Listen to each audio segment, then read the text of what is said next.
오늘의 헤드라인입니다.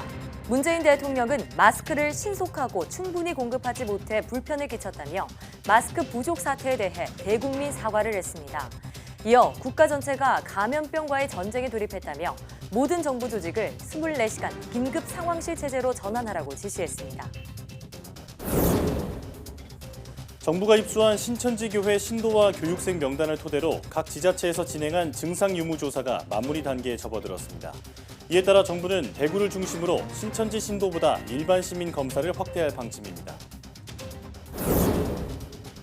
마스크 공적 판매처에 사람들이 대거 몰리면서 오히려 코로나19 확산 불안감을 키운다는 지적이 나오고 있습니다. 편의점 업계는 손쉽게 갈 수 있는 편의점을 공적 판매처로 지정할 것을 요구했지만 식약처는 현재 공급량으로는 무리라는 입장입니다. 기상청은 지난 겨울이 기상 관측망이 완성된 1973년 이후 가장 포근했다고 밝혔습니다. 올겨울 역시 유난히 포근한 날씨가 이어지고 있고 올봄도 평년보다 더 따뜻할 것으로 예상되는데요. 오늘 날씨학 개론에서는 봄철 기상 전망과 함께 코로나19와의 관계에 대해서도 알아봅니다. 간은 우리 몸속의 가장 큰 장기로서 건강을 유지하는 데 많은 역할을 하고 있습니다. 그런데 침묵의 장기라는 별명이 있을 정도로 이상이 생겨도 느끼지 못하는 경우가 많다고 하는데요. 내 몸 보고서에서는 만성 바이러스 간염에 대해 자세히 알아봅니다.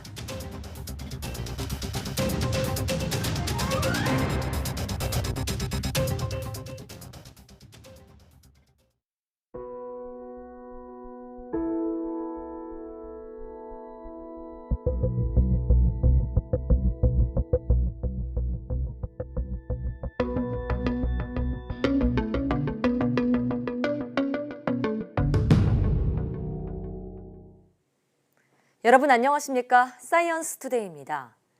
문재인 대통령은 마스크를 신속하고 충분히 공급하지 못해 불편을 끼친 데 대해 국민께 송구스럽다고 사과했습니다. 또 대구 경북의 위기가 최고조에 달했고 국가 전체가 감염병과의 전쟁에 돌입했다면서 모든 정부 조직을 24시간 긴급 상황실 체제로 전환하라고 지시했습니다. 문 대통령의 국무회의 모두 발언 듣겠습니다.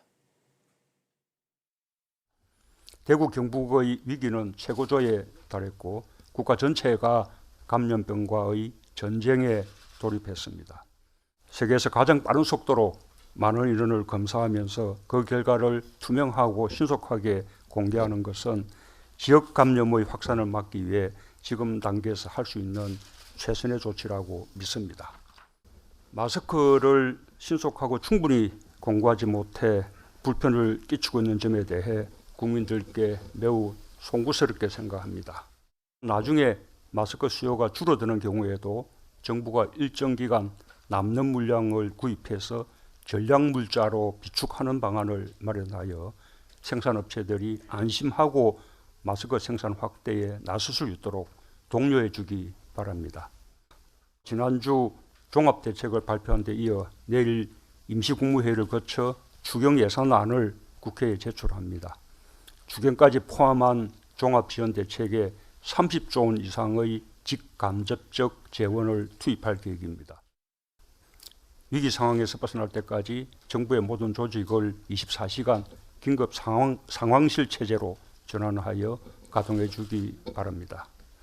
특히 모든 부처 장관들이 책상이 아닌 현장에서 직접 방역과 민생경제의 중심에 서주시기 바랍니다.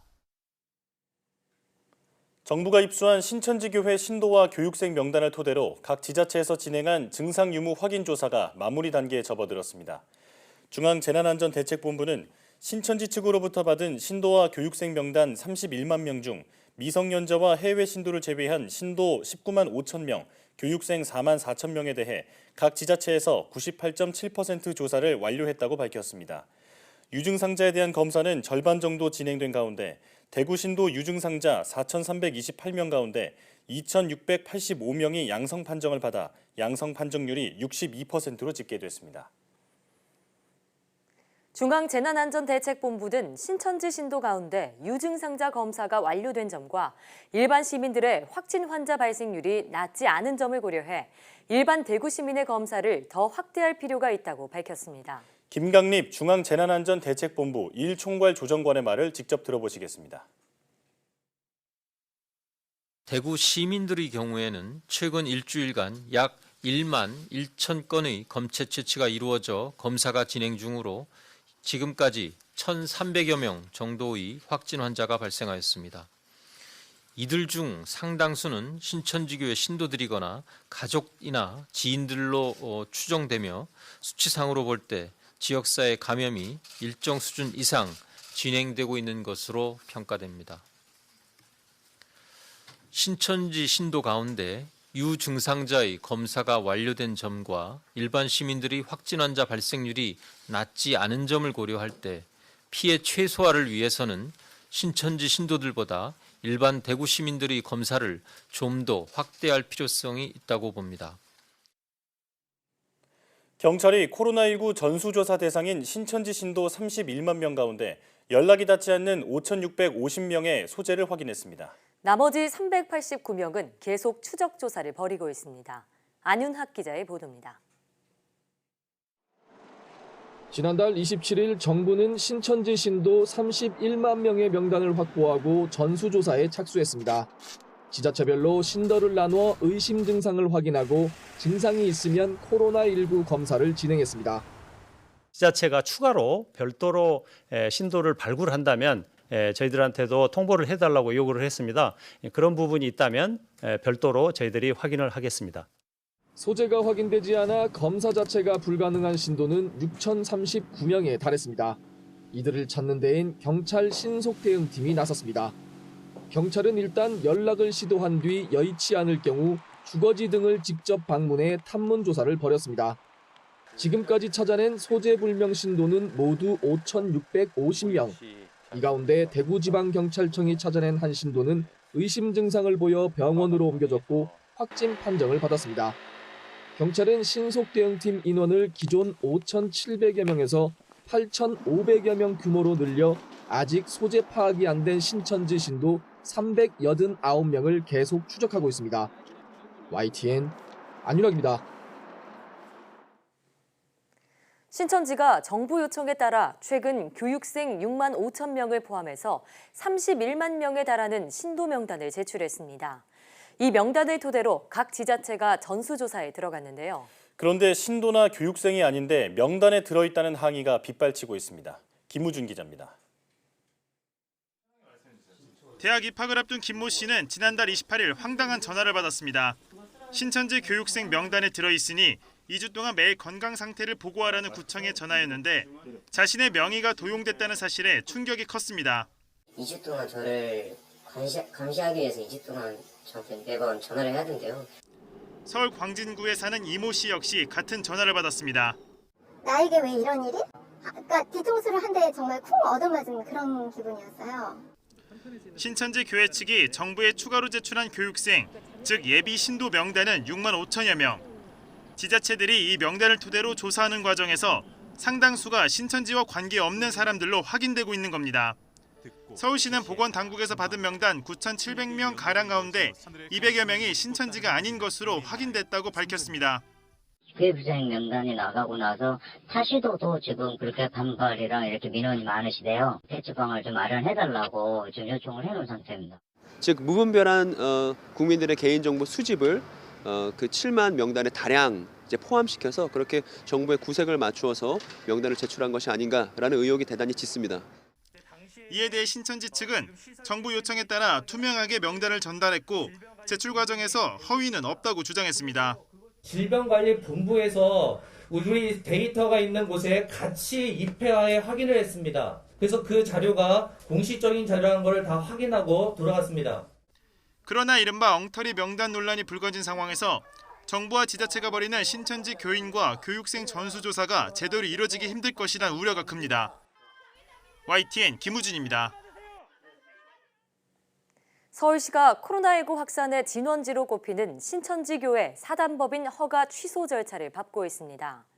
유현식 서울시 문화본부장은 브리핑에서 신천지 법인이 공익을 해하는 행위를 했다고 판단한다고 밝혔습니다.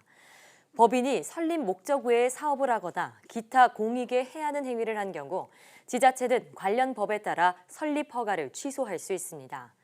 유 본부장은 신천지교는 신도 명단을 늑장, 허위 제출하고 전수조사를 조직적으로 거부하는가 하면 위장시설을 통한 모임을 지속하는 등 정부와 방역당국에 협조할 의무를 하지 않고 있다고 말했습니다.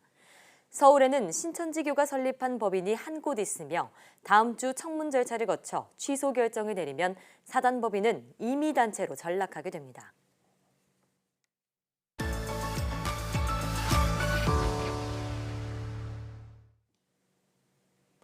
지난 겨울이 기상관측 이래 가장 포근했던 것으로 나타났습니다. 기상청은 지난 겨울 전국 평균 기온이 3.1도로 전국적인 기상 관측망이 완성된 1973년 이후 가장 높았다고 밝혔는데요. 올 봄도 평년보다 더 따뜻할 것으로 보입니다. 네, 오늘 날씨학 개론에서는 봄철 기상 전망에 대해 얘기 나눠보겠습니다.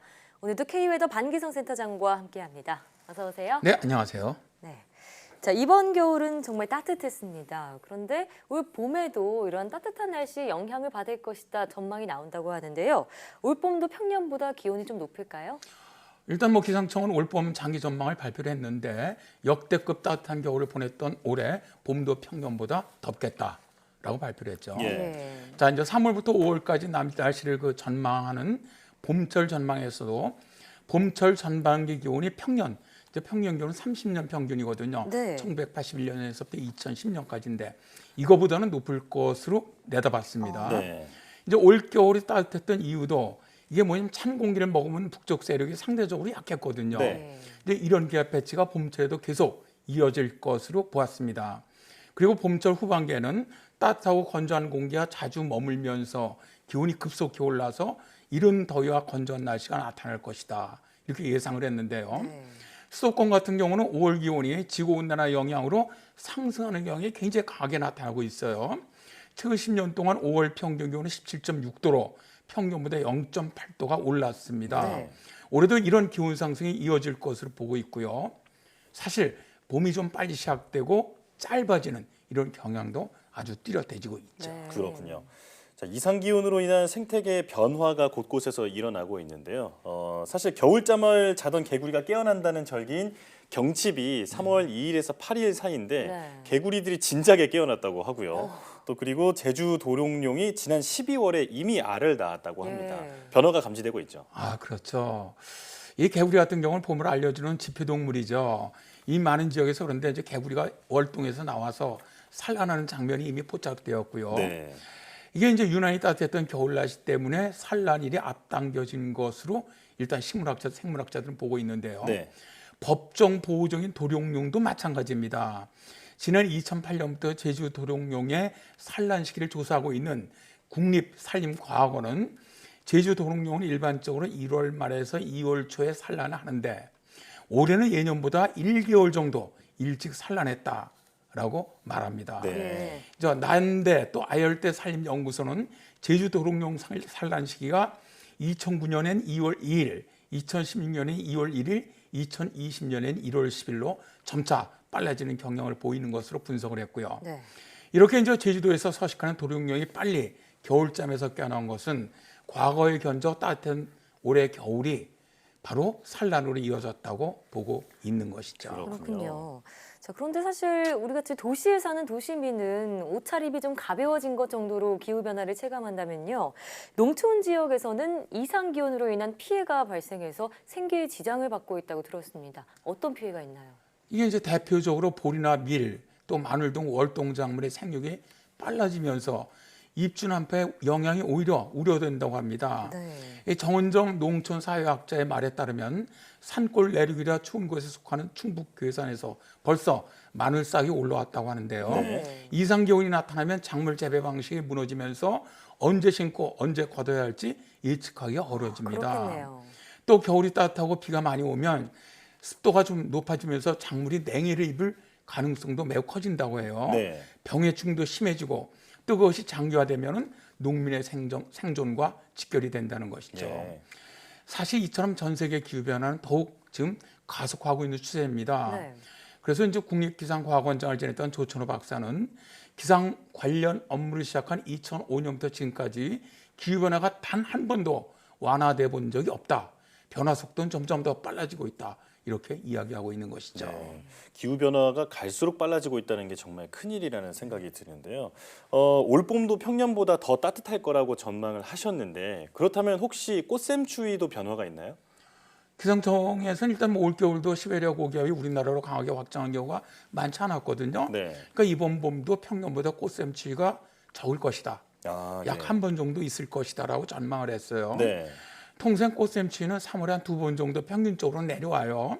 3월 상순에 한 번 있고 또 중순 후반에 한 번 정도 되게 나타나는데 일단 뭐 내일 정도 기온이 한 번 좀 떨어질 건 같아요. 네. 그리고 중순경에 한 번 정도 더 나타날 가능성이 있는데 이게 이제 예년 정도 같은 그렇게 강한 꽃샘추위나 또 길게 이어지는 꽃샘추위는 아닐 것이다.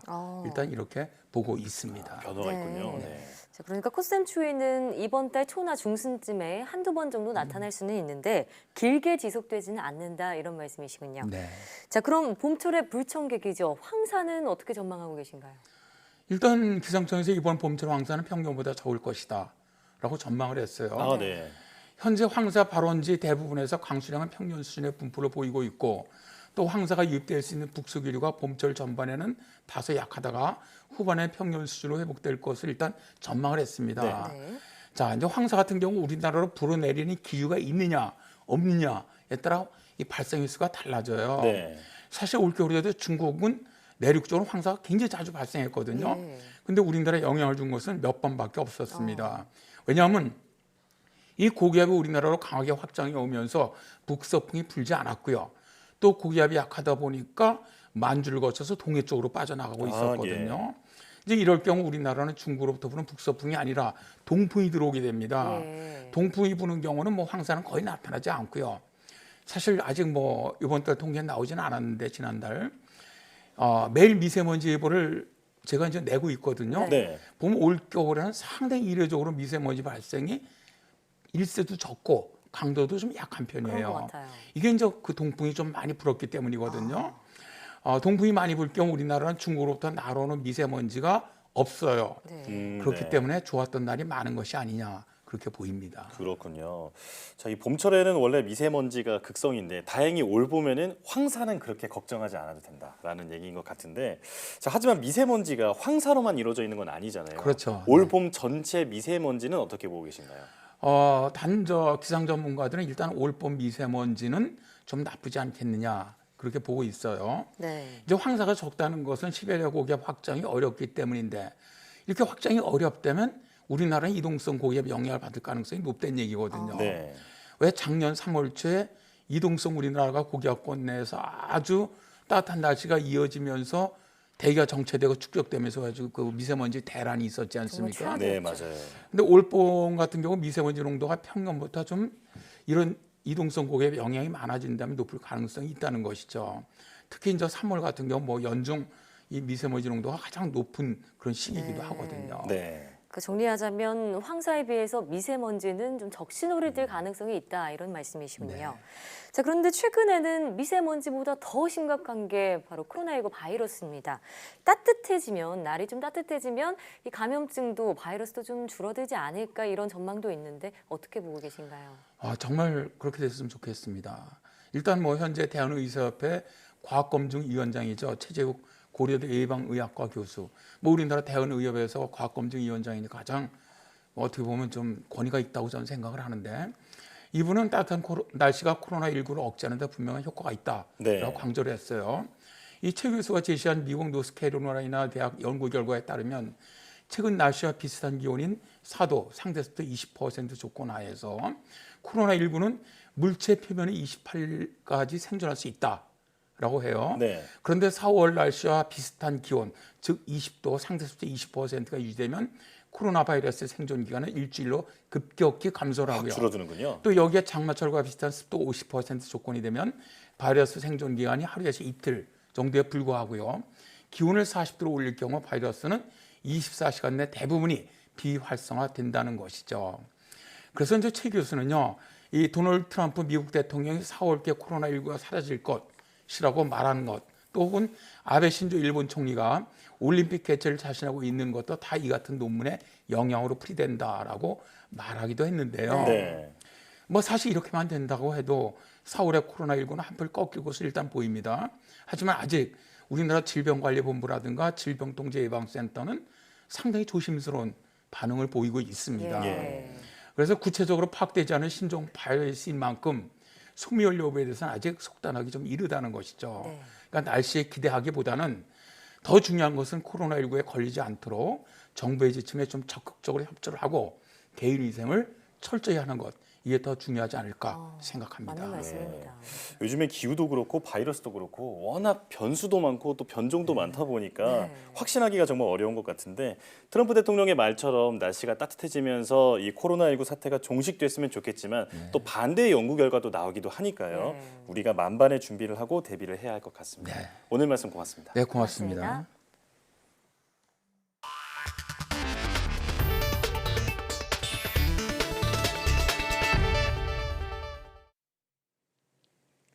정부가 우체국과 농협 등을 마스크 공적 판매처로 지정했습니다.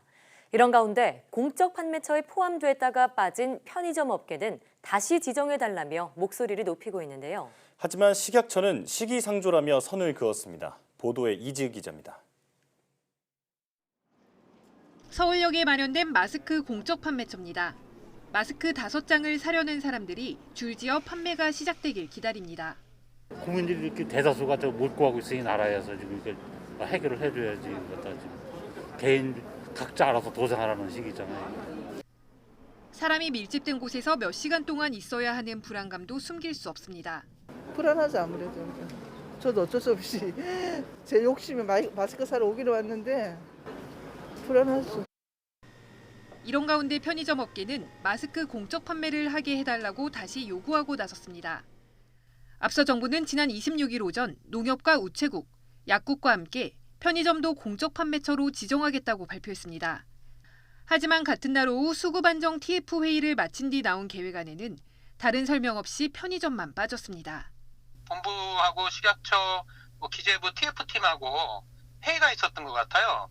그런데 그게 일방적으로 오후에 취소 문자가 본부 담당자들한테 온 거죠. 편의점 업계는 또 굳이 시간을 내 공적 판매처로 갈 수 없는 사람들이 언제나 열려있는 4만 5천 개 점포에서 편하게 마스크를 살 수 있다고 강조했습니다. 포스 시스템이 갖춰져 있기 때문에 1인당 구매 제한 수량도 파악이 가능하고, 그다음에 가격도 저희는 지정이 돼 있기 때문에 투명하게 판매가 될 수 있다고 보고 있습니다. 가장 편하게 구매할 수 있기 때문에 편의점을 통해서 유통시키는 것이 가장 적절하고 효율적이다라고 생각하고요.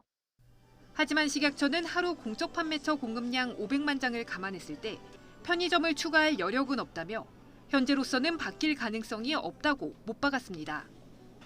YTN 이지은입니다. 코로나19 사태가 길어지면서 마스크뿐 아니라 손소독제, 체온계 같은 방역 제품들은 여전히 품귀 현상을 빚고 있습니다. 네, 이런 상황에서 방역 제품을 만드는 공장들은 쉴 새 없이 돌아가고 있는데요. 김다연 기자가 현장에 다녀왔습니다. 자동화 설비를 따라 하얀 마스크가 끊임없이 쏟아져 나옵니다. 푸른 위생모를 쓴 직원들이 완성된 제품을 꼼꼼히 살핍니다. 2초에 한 장씩 찍어내며 공장을 24시간 돌려도 밀려드는 주문량을 감당하기 어렵습니다. 코로나19 사태 전과 비교하면 생산량이 2배가 넘습니다. 이렇게 하루에 마스크 30만 장 가량이 만들어집니다. 이 가운데 반은 공적 판매처로 갑니다. 요즘에는 저녁에 식구들하고 언제 식사했는지 알 수 없을 정도로 계속 일만 열심히 하고 있습니다. 정부 지침에 따라 생산량 절반이 공적 판매처인 우체국 등에 공급되면서 기존 민간 거래처의 원성을 사는 일도 빈번해졌습니다. 그 계약된 업체들한테 이런 50%를 물량을 주기 위해서는 수량을 좀 줄여야 됩니다. 계속 협상하면서 진행을 하고 있는 현재. 밤낮을 가리지 않는 건 손소독제 제조 공장도 마찬가지입니다. 직원 20명의 손으로 돌아가는 이 공장에서는 하루에 4만 개를 만드는데 지난해로 따지면 1년치 물량에 달합니다. 물량이 거의 한 20% 정도밖에 못 돼주고 있기 때문에 저희들로서는 상당히 좀 캐파 향상에 지금 심혈을 기울이고 있습니다. 힘들기도 하지만 가족을 돌보지 못하는 미안함이 더 큽니다. 육체적으로 피곤함도 있고요. 그리고 가족들한테 뭐 시간을 할애를 못하고 하다 보니까 가정에 많이 미안함도 있고요. 고된 하루하루를 그래도 버틸 수 있는 건 사람들의 안전과 위생에 중요한 역할을 하고 있다는 사명감입니다. YTN 김다연입니다. 락스를 분무기로 뿌리면 코로나19를 예방할 수 있다. 이 같은 주장이 일부 지자체와 인터넷을 통해 퍼지면서 분무형 소독제도 불티나게 팔리고 있는데요. 어디까지 확인된 건지 한동호 기자가 짚어봤습니다. 구리시청이 만든 코로나19 소독액 제조, 사용법입니다. 시중에서 파는 락스를 희석해 분무기에 담아 바닥에 뿌리라고 조언합니다. 인터넷에서도 이를 인용한 글이 많이 퍼져 있습니다.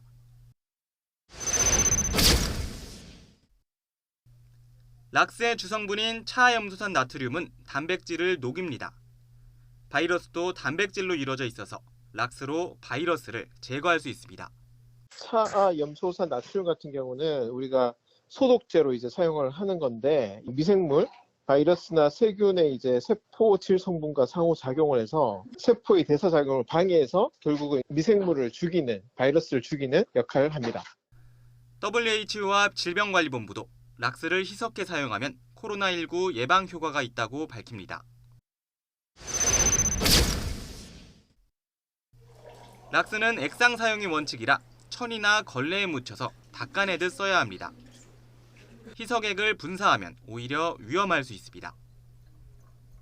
락스 성분이 기체 중 미세한 부유물로 퍼져 코나 입으로 들어가면 호흡기가 손상될 수 있기 때문입니다.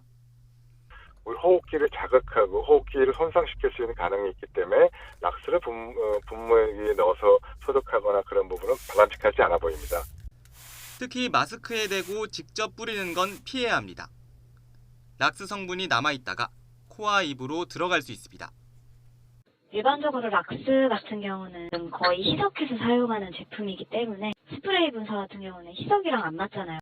저희 회사에서는 지금 마스크에다가 분사하는 거를 권장을 안 해드려요. 시중에 파는 분무형 소독제 광고입니다. 락스 성분인 차염소산 나트륨보다 독성이 약한 차염소산을 사용합니다.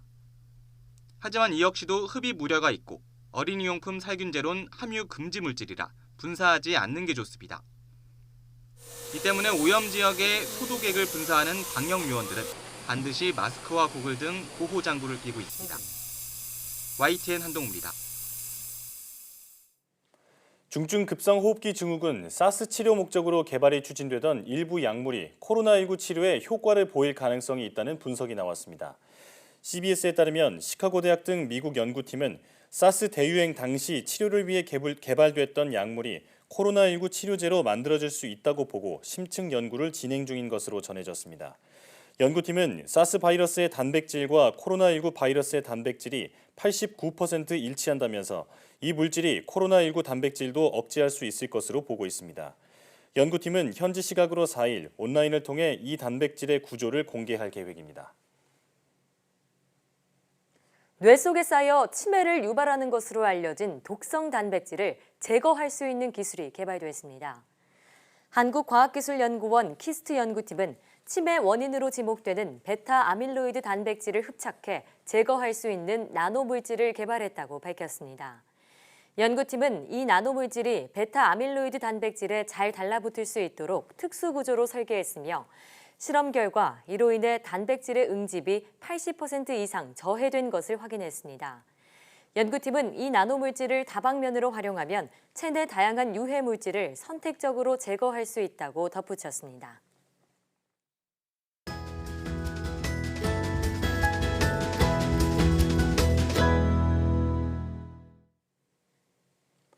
간은 우리 몸속 가장 큰 장기로서 건강을 유지하는 데 많은 역할을 하고 있는데요.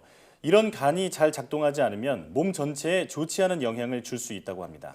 오늘 내 몸 보고서에서는 만성 바이러스 간염에 대해 가톨릭대학교 인천성모병원 소화기내과 권정현 교수와 함께 이야기 나눠보겠습니다. 어서 오세요. 안녕하십니까. 네. 자, 간은 우리 몸속에 있는 가장 큰 장기이자 또 우리 몸에서 일어나는 대부분의 일에 관여한다고 알고 있는데요. 구체적으로 간은 우리 몸속에서 어떤 기능을 담당하나요? 네, 맞습니다. 간은 무게가 1.2에서 1.5kg에 달하는 큰 장기로 오른쪽 횡격막 아래에 위치해 있는데요. 네. 간은 우리 몸의 공장이라 불릴 만큼 정말 다양한 기능을 하고 있습니다. 네. 우리 몸에서 간은 단백질 등 우리 몸에 꼭 필요한 각종 영양소를 만들고 저장하는 역할을 하고 있고요. 네. 또 탄수화물이나 지방, 호르몬 등의 대사에도 관여합니다. 네. 그리고 우리가 가장 잘 알고 있는 기능으로 술이나 약물 등 몸에 해로운 물질을 해독하는 데 중요한 역할까지 담당하고 있습니다. 네. 그뿐만 아니라 담즙산이라는 산을 생성해 원활한 소화까지 도와줍니다. 최근 유행하고 있는 코로나19로 면역력의 중요성이 더 부각되고 있는데요. 네. 간은 이런 면역세포를 이용해 우리 몸에 들어오는 세균과 이물질을 제거하는 일까지 하고 있습니다. 아, 네. 이처럼 간은 우리 몸속 다양한 곳에서 많은 기능을 하는 만큼 중요한 장기라고 할 수 있습니다. 네. 예전에 구미호가 이렇게 간을 노리는 데는 이유가 있었군요. 그러네요. 네, 우리 몸의 공장이라고 불릴 만큼 굉장히 중요한 장기라고 말씀해 주셨는데요. 자, 그런데 간이 또 다른 별명이 있죠. 침묵의 장기라는 별명이 있을 정도로 이상이 있어도 우리가 증상을 쉽게 알아차리지 못한다고 하는데 정말 그런가요? 네, 맞습니다. 간에 이상이 생기더라도 증상이 없거나 혹은 피로감 등 가벼운 증상으로만 나타나기 때문에 느끼지 못하는 경우가 많습니다. 네. 그렇기 때문에 평소 간 건강에 관심을 가지고 지켜보는 것이 중요합니다. 네.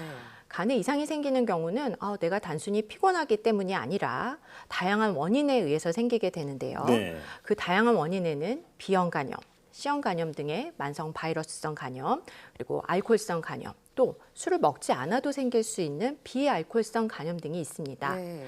이러한 다양한 원인이 만성적으로 지속이 된다면 그 어떤 원인과 상관없이 간경변, 간암이라는 자연 경과를 거치면서 악화하게 되는데요. 예. 따라서 간에 이상이 생겼다고 의심이 될 경우 그 원인이 무엇인지 네. 그리고 파악하고 그에 맞는 치료를 진행하는 것이 중요합니다. 하지만 말씀드린 것처럼 간은 증상이 없거나 미비한 증상으로 나타나는 경우가 흔하기 때문에 네. 정기적인 검진과 꾸준한 관리가 필요합니다. 예. 네, 간에 이상이 생겨도 뚜렷한 증상을 느끼지 못하는 경우가 많군요. 자, 그런데 대표적인 간 질환인 간염은 크게 만성 간염 또 급성 간염으로 구분할 수 있다고 들었는데요. 각각 어떤 차이가 있나요? 네, 간염은 크게 급성 간염과 만성 간염으로 구분할 수가 있습니다. 보통 6개월을 기준으로 6개월 이전에 회복될 경우에는 급성 간염으로 진단을 하고 네. 6개월 이상 지속할 경우에는 만성 간염이라고 볼 수 있겠는데요. 네. 급성 간염은 보통 한번 앓고 끝나는 A형 간염이나 또 약물에 의한 독성 간염 등이 있습니다. 급성 간염은 대부분 쉽게 치료가 되지만 또 치료가 잘 이루어지지 않거나 심할 경우에는 간 이식을 하지 않으면 사망에 이를 수도 있게 되기 때문에 주의를 해야 합니다. 예. 우리나라의 경우는 그러나 급성 간염보다는 만성 간염이 간 질환의 대부분을 차지하고 있는데요. 네. B형 간염과 C형 간염을 대표적인 만성 간염이라고 볼 수 있겠습니다. 만성 간염 같은 경우에는 간 경변과 간암으로 진행되어 병원이 많이 내원해 주시고 계시는데요. 네. 이처럼 간과 관련한 합병증으로 진행되기 때문에 세심한 관리와 적절한 치료가 필요합니다. 네. 이 대표적인 만성 간염이 B형 간염과 C형 간염이 있다고 말씀을 해주셨잖아요.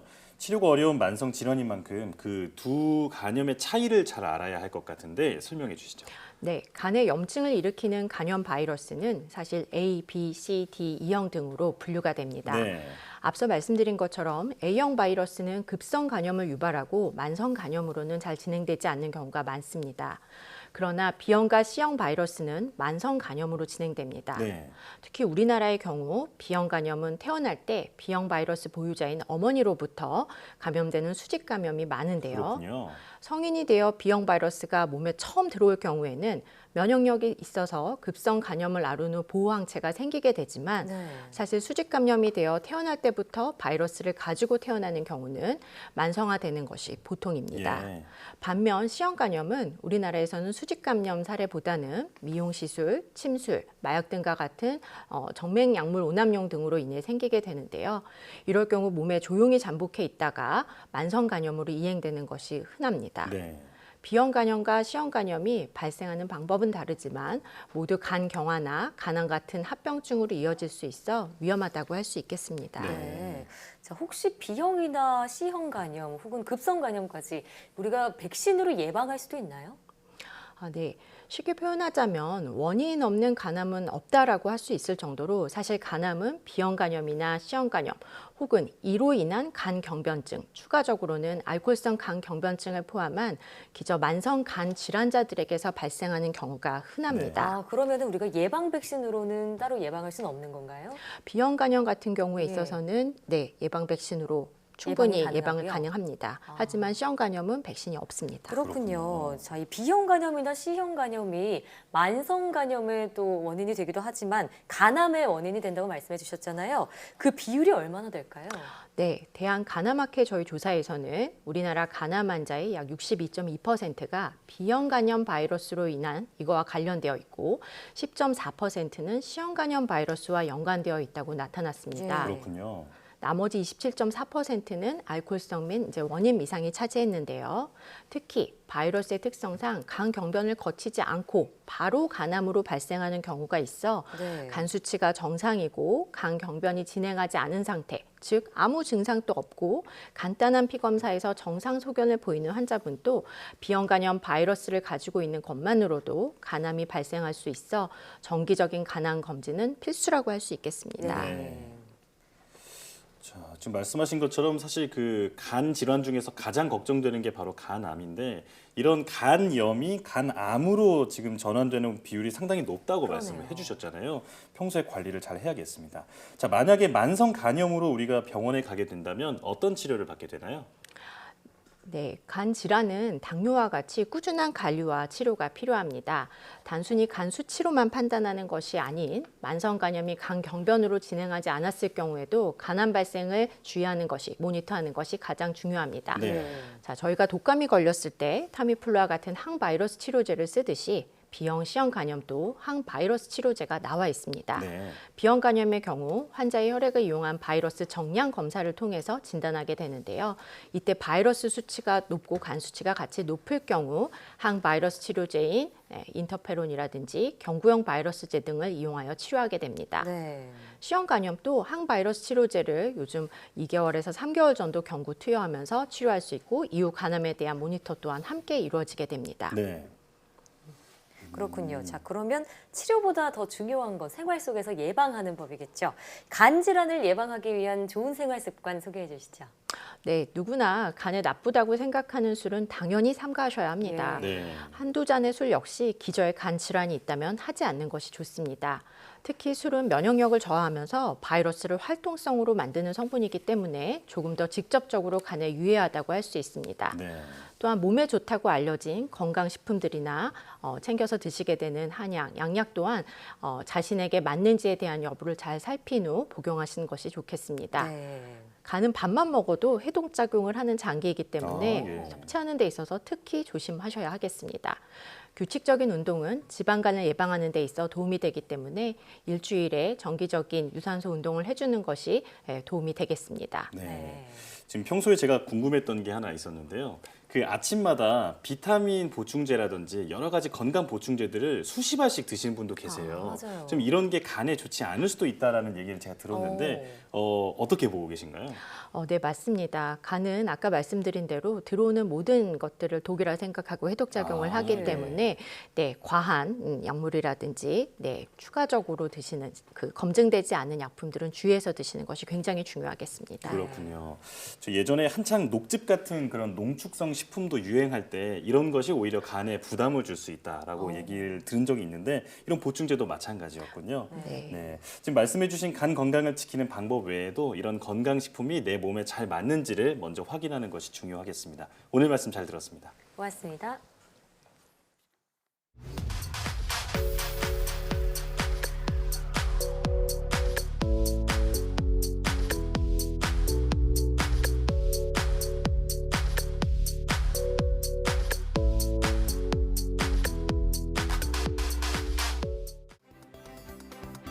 간암은 만성적인 간 질환을 앓는 환자에게서 주로 발생합니다. 이에 국가에서는 간암 고위험군을 대상으로 국가검진을 시행하고 있는데요. B형 간염 및 C형 간염 환자나 간경변증 환자 등은 주기적으로 검사를 받도록 권고하고 있습니다. 다른 암 검진 주기가 1, 2년인데 비해 간암은 6개월 주기로 검사를 하는데요. 간암의 성장 속도가 그만큼 빠르기 때문입니다. 국내 암 사망률 2위에 달하는 간암, 생활습관 관리와 적극적인 검진으로 예방하시기 바랍니다. 사이언스 투데이 오늘 저희가 준비한 소식은 여기까지입니다. 함께해 주신 여러분 고맙습니다.